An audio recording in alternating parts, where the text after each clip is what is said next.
Bonjour les étoiles, j'espère que vous allez bien. Bon, c'est une vidéo que j'ai refaite à peu près, c'est la troisième fois que je fais cette vidéo sur le refus d'incarnation. Et c'est très drôle en fait parce que donc dans cette vidéo je voulais vous parler du refus d'incarnation, du fait de vouloir être trop parfait, du fait de rechercher absolument la perfection, de refuser ses parts d'ombre, de ne pas accepter ses défauts, de ne pas accepter le côté sombre en fait de la vie où on est donc sur Terre, dans une terre de dualité. Et puis, à chaque fois, ça boguait, à chaque fois, ça marchait pas, j'étais floue. Et justement, mon côté perfectionniste voulait que ce soit parfait.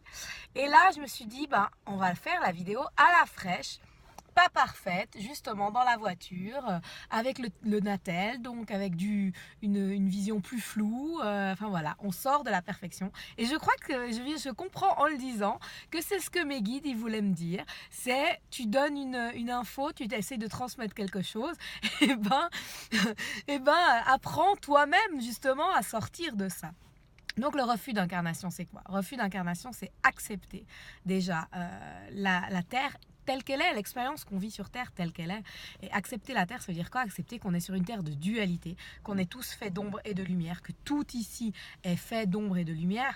Il y a toujours un pendant positif, un pendant négatif. Le but, c'est toujours de trouver l'équilibre en fait.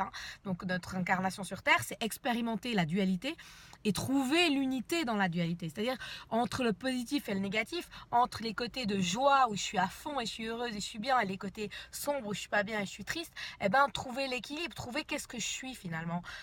Et je suis au milieu, on est tous au milieu, on est tous dans l'équilibre en fait. On n'est ni dans les extrêmes positifs ni dans les extrêmes négatifs. Du coup, dans ces vidéos que j'ai faites, que je n'ai pas publiées, qu'est-ce que je vous disais? Je vous disais que le plus important, c'était justement d'accepter.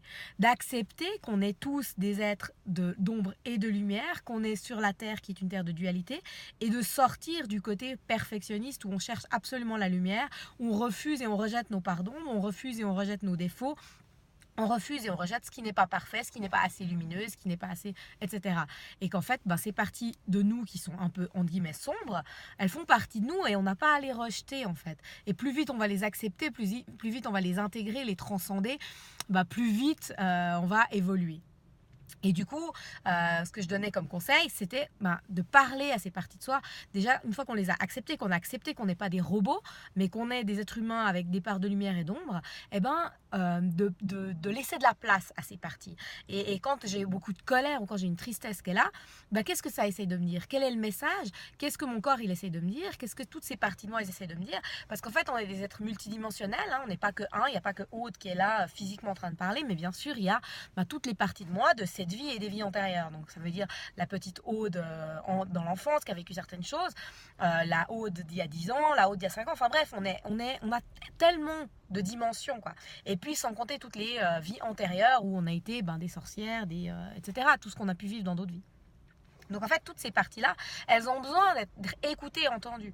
Donc pour les écouter, les entendre, qu'est-ce que vous pouvez faire? Être déjà dans la pleine conscience, c'est-à-dire de réaliser ça, d'intégrer que vous n'êtes pas une, mais que vous êtes multidimensionnel.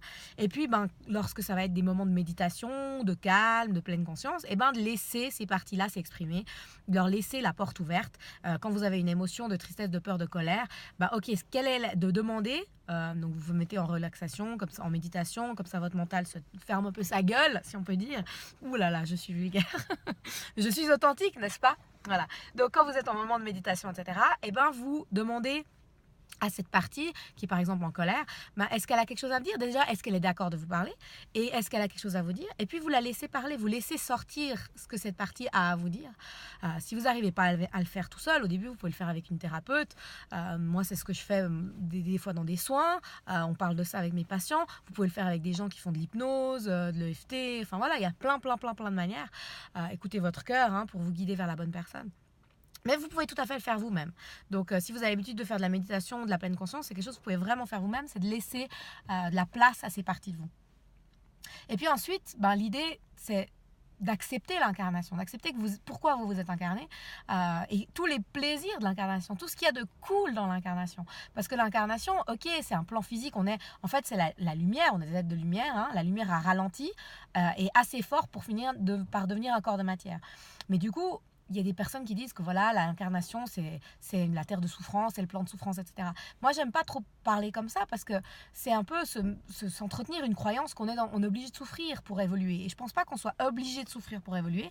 Je pense qu'on expérimente les deux pôles, le positif, le négatif, pour finalement trouver le centre qui est notre équilibre. Donc du coup, finalement, c'est profiter de tous les aspects positifs de l'incarnation aussi, et donc de se relier à ses 5 sens, de se reconnecter à son corps, de manger un bout de chocolat en sentant son parfum, en le goûtant, en le kiffant, quoi, en appréciant ça.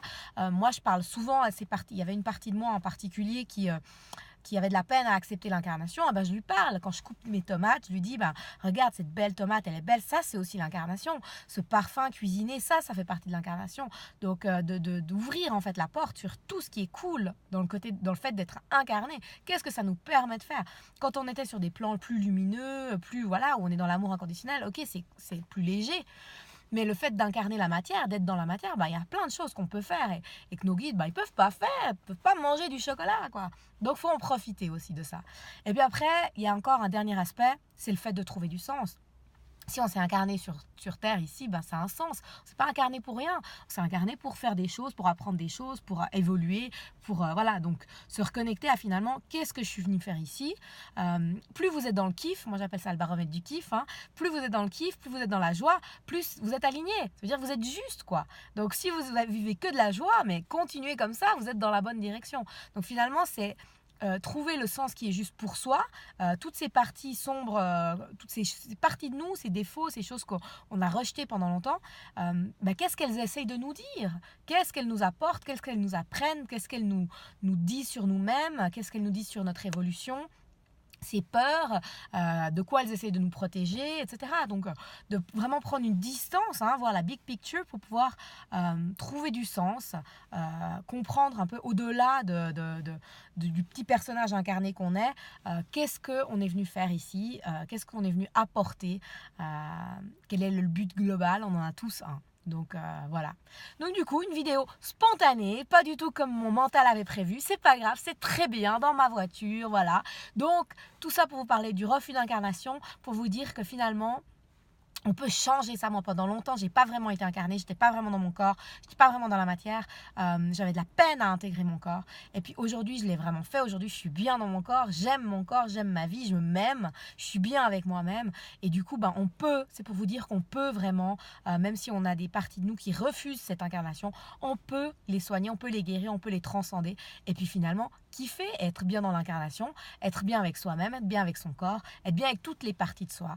De nouveau, on est des êtres multidimensionnels, on a plusieurs niveaux. Donc l'idée, c'est d'être bien à tous les niveaux.